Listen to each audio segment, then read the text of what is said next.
Hey there, I'm Mark Colgan and welcome to part 2 of this 4-part cold email crash course video series. Today we're going to be focusing purely on data and research, which is actually one of my favorite parts of the prospecting process.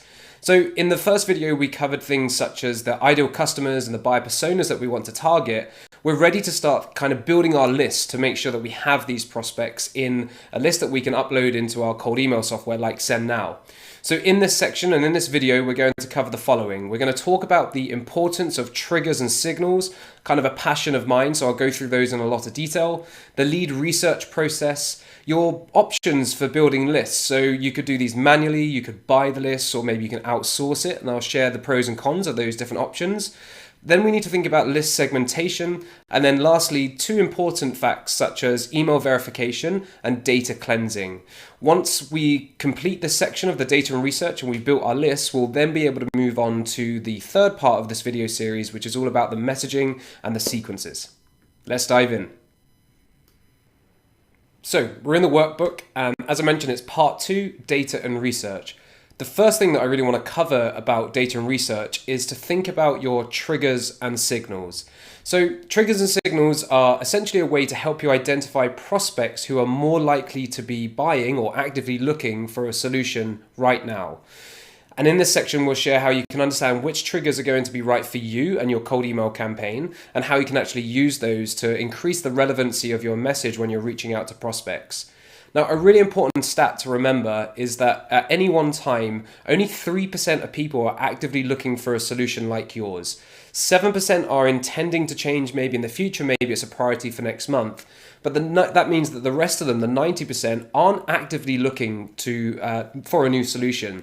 So the key with triggers and signals is to try and identify people who are more likely to be in that top 10% than those in the 90%. In the past, I think a lot of people used to send out the same message to 1,000 CMOs, for example, without really looking to see what triggers and signals could they look for.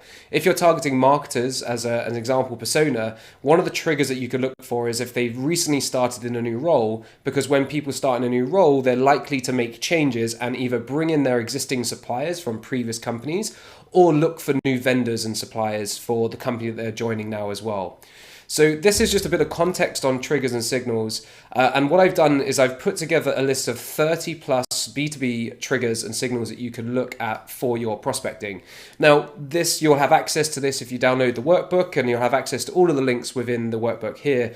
But I just want to go through a couple of these examples to show you what they are. So I've split them into a few different levels. There's the individual level triggers, account level triggers, and then there's also the persona level triggers, which I'll go through in a little bit more detail. But as I said, you can look at this in your own time. On this matrix here as well, you have the relevance factor. So how relevant is this trigger likely to identify that this person is interested on a scale of low, medium, and high? And then we've got difficulty and time. And that just really means, is the data easily available to get? And does it take a lot of time, or does it take a small amount of time to find this data? So some very simple ones, which you may have heard of before, are looking at people who have published content about a specific topic. So maybe they've been on a webinar, either hosted it themselves, or they've spoken on somebody else's webinar. Maybe they've engaged in content, they've commented or liked on other people's content. And also new to role, change of role. These are great triggers that you can look for. So when somebody's new to role, they're most likely to make some buying decisions. And then when there's a change of a role, so they've been promoted internally, that's another time which is just good to get your brand in front of them, so that when they come to thinking about changing anything within their existing setup, they may think of you. On an account level, so account being the company, you've got the technology that they use. So if they started using a specific technology and your service or your software complements that technology, then it might be worth reaching out to them. For example, if you sell a call recording software to help sales teams, and you only integrate with Salesforce, then you want to make sure that you're building your list of accounts and prospects who are definitely using Salesforce. There's no point in reaching out to them if they're not using the CRM that you integrate with. It could be that they've received received a round of funding. Oftentimes, if a company raises a Series A, they have to do a lot of things differently to get to that Series B and to reach those targets that the VCs have set for them. So there's change happening, and where change is happening, it increases the likelihood that your solution might be right for them. Of course, your solution has to be good, and it has to help them solve the problems that they're facing. So when it comes to thinking of the triggers and signals, you really need to ask yourself, what happens to my prospects or my prospects' companies before they need a solution like mine? And I've got a couple of examples that I'd like to go through here. So let's just say that you're a HubSpot CRM consultant. So you could be tracking if somebody starts using HubSpot. And then when you get that alert that this company and these companies have started using HubSpot, that's a great time for you to reach out and offer any support, any guidance around the mistakes that people often make when they start using HubSpot. Because you want to start that conversation, get that reply to eventually be able to sell to them. Another example could be if you're an employee onboarding software, so this is HR technology. So a company that has either raised a round of funding, or they're currently hiring and they're hiring multiple roles, that's a good time to reach out to them because their existing software, if they have one, might not be fit for purpose to grow with them as they bring on these new team members that are hiring for or that they're planning to hire for in the future. Let's say that you're a product onboarding service, which is the example I'm going to be using for the rest of this video series. You might want to reach out to people who engage with content that influencers are sharing within the industry. And I'm actually going to show you how to do that in just a second. For more context, I've recorded a video a few years ago now, which talks about lead sourcing. It really explains it in a little bit more detail than I have for the time to go through today. So you can feel free to check out that additional YouTube video there. So one of your action items at this part of the video series is to ask yourself, what happens to my prospects or their companies before they need my service, my product? Review the B2B sales triggers that I will share with you as well, and note down a few triggers in the table below. So this is for you to go and fill in. So write down the trigger, so the trigger just being one of these in column B, and then also the hypotheses. So with hypotheses, what I mean here is like, well, why is it important? What is the compelling reason that they may be more interested in working with you now based on the trigger? And then the source is to think about, well, where can I find that data? Is LinkedIn going to help me with that? Or are there other tools and technology that I can use, like such as databases, to help you find that data? We'll move on to data sources in just a second. It's impossible to record one video which covers all of the data sources, but I've done my best to give a few different examples. Once we've had a thought about our lead sourcing triggers, we want to start researching and building our lists. So it follows the previous section, and now that we've identified our ideal customer profiles and the buyer personas, we know exactly who we're trying to reach. You need to start that research process, and I like to do this in 3 main steps. I go for the accounts first, then personas, and then I look for the triggers. So when it comes to data sources to find accounts, it really does depend on who you're trying to reach out to. There are industry-specific databases that you could use, and there are also general business or B2B databases that you could use as your source. So some of these common databases are LinkedIn, Sales Navigator, so that's probably the most up-to-date B2B database. There's Apollo, which is an affordable B2B database that I use on a regular basis. You've got other databases like Cognism, Lusher. Lusher is actually quite good for mobile numbers, especially if in the EU region. You have Ocean.io. They find lookalike audiences, so you can upload a list of existing customers or existing prospects, and it can find additional ones that match those criteria. And then you've got databases like Clutch, which is agency specific. It's a directory of agencies, and directories can be a great place to start finding the accounts that are right for you. Then you also have Store Leads. This is a specific platform for e-commerce leads. Depending on the trigger that you're using, you have a few different options. So if you're looking for currently hiring, so companies that are actually actively hiring at the moment, then you could look at Clay or Blueprint, and all of these links are in the workbook here. If you're looking at LinkedIn post engagement, which is the example that I'll share with you shortly, you've got Phantom Buster or Text AU to try to get that data into a spreadsheet. New hires, so when a company is hiring or somebody has recently started in a role, you can use Clay for that enrichment.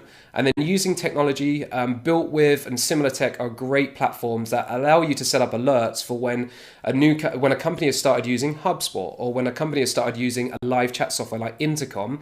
You can get an alert of 60, 70 companies on a monthly basis or weekly basis, depending on how you set up the alerts, that you can then use to prospect. Key thing here is that you're only targeting a small segment of these leads that have reached that trigger, which means that these lists are dynamic. What that means is that every month you get a new list of leads who who are giving that signal or trigger.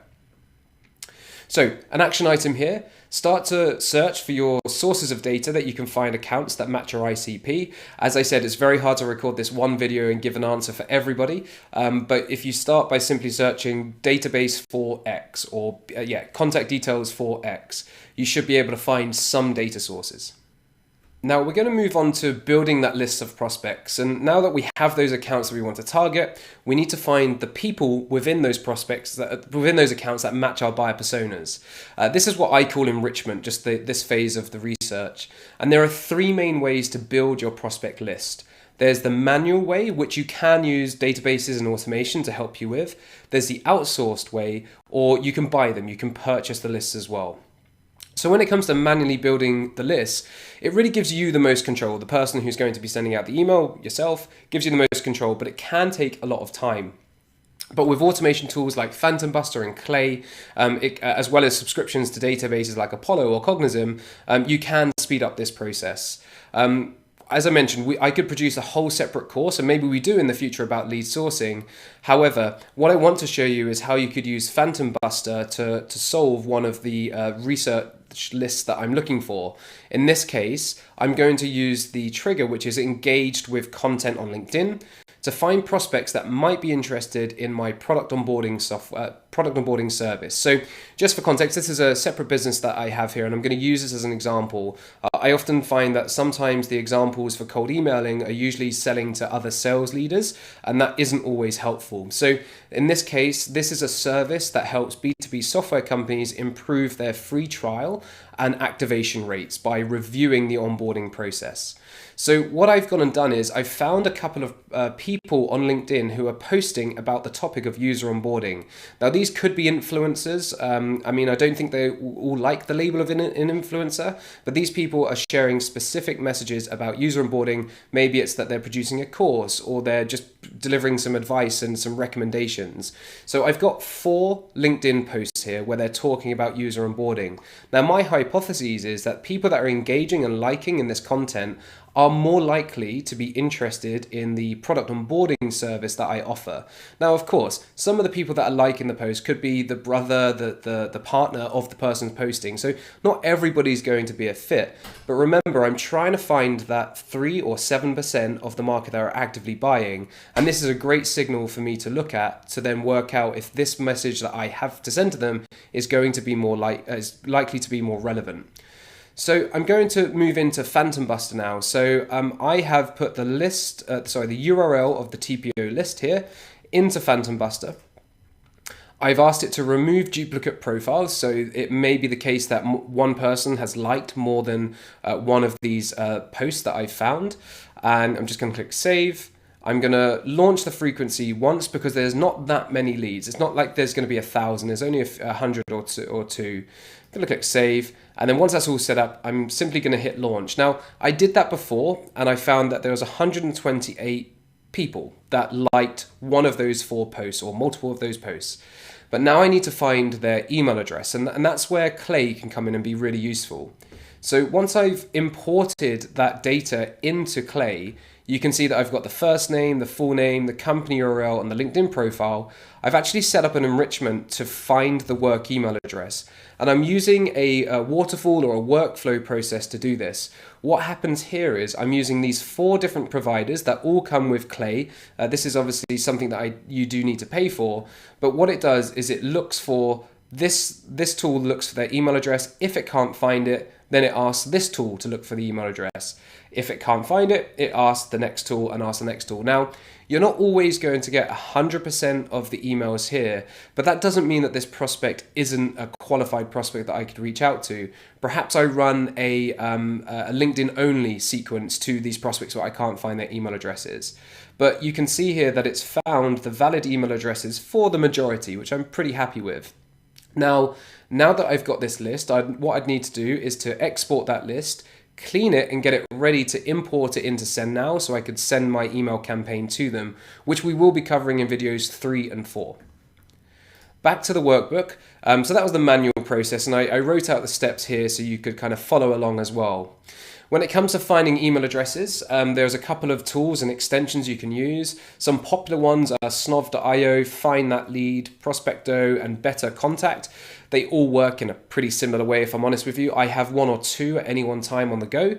And then for more over-the-shoulder prospecting videos or lead sourcing videos, I do have my own YouTube channel where I share these prospecting tactics, tips, and techniques as well, which again is linked here for you to check out in your own time.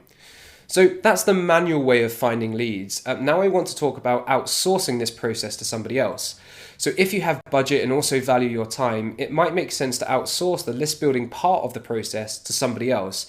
Now, I used to work for a company called TaskDrive. I was the general manager there, and that is all they did. They just did sales research for sales teams. And they have access to 30 plus databases and enrichment tools like Clay, and they build the list for you. So I think the current prices is $1,500 a month, and they send you a list of 800 to 1,000 verified contacts for you each month. So you don't have to do any of the work other than going through the onboarding process to explain who your ICP is, who your buyer personas, and what triggers and signals, and they may even suggest some as well. Of course, that's not the only option. There are some cheaper options and more expensive options, and I've put links to Database Science and B2B Rocket here for you to check out. I'm not necessarily vouching for them, but these are other companies in the industry that can help you with your lead research.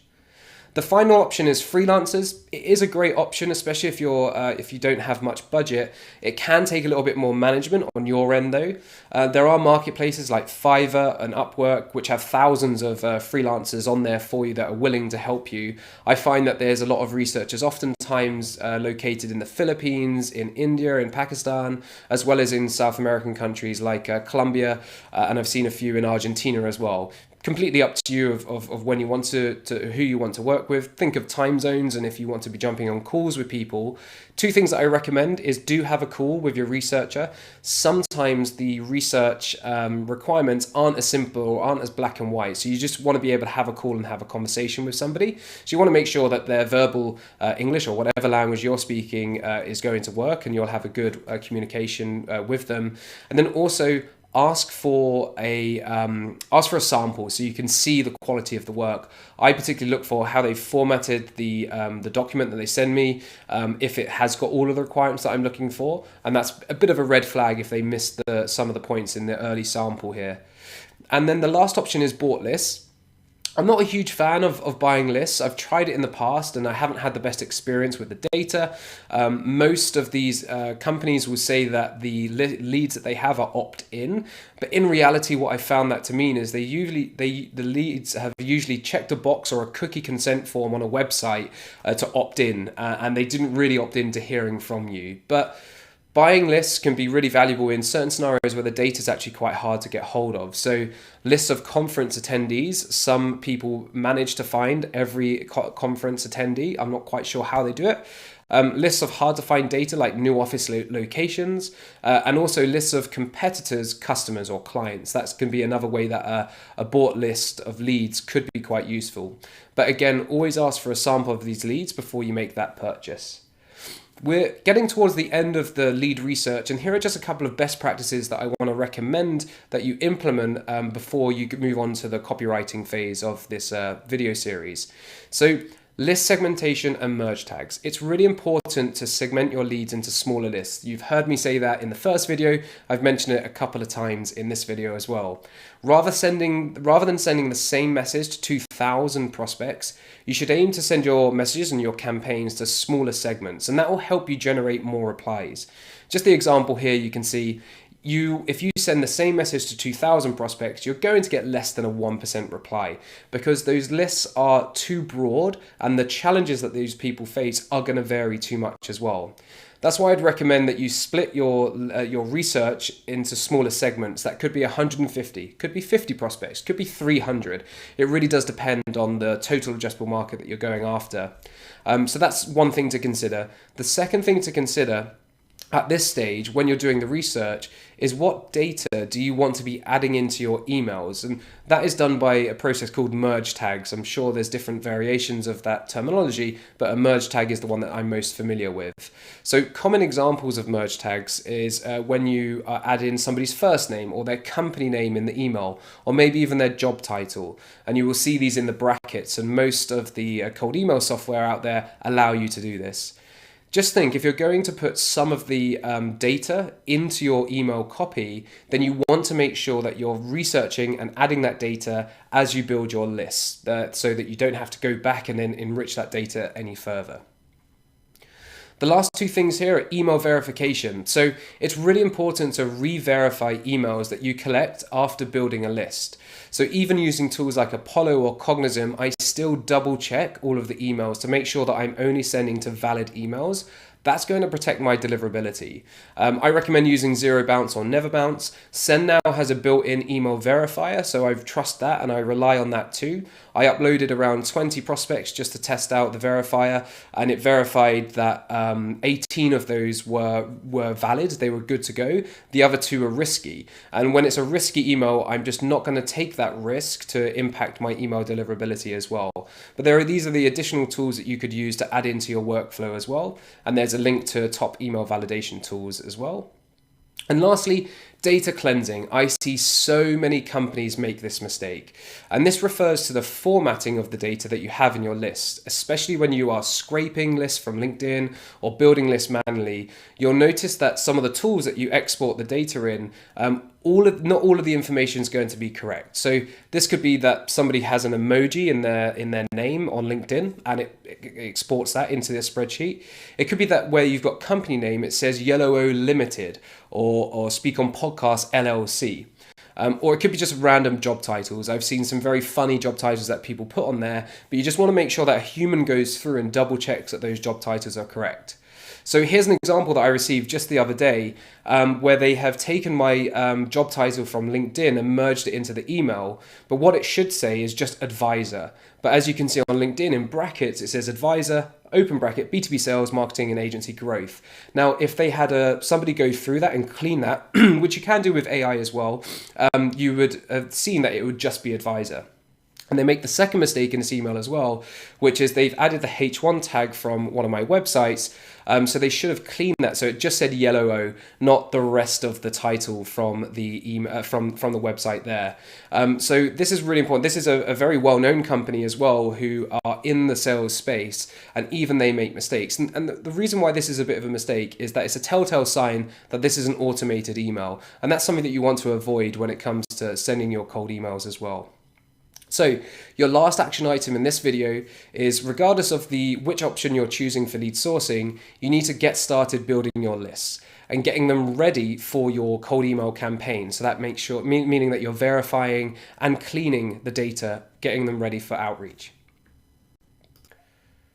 So that concludes video number 2, all about data and research. We covered topics like triggers and signals to find the most relevant prospects. We spoke about that lead research process and how to think about building those lists, whether you do that yourself manually in-house, you outsource it to a company or freelancers, or you even buy data. We also spoke about the importance of verifying emails or re-verifying emails and cleaning that data to make sure that we're not pulling in the different formatting or things that are going to make it look very obvious that this was an automated email. In the next video, we're going to focus purely on the copywriting of your emails and also the sequences for your cold email campaign. So we'll talk about how to build and write a really relevant email that focuses on the problems and challenges that your prospects have.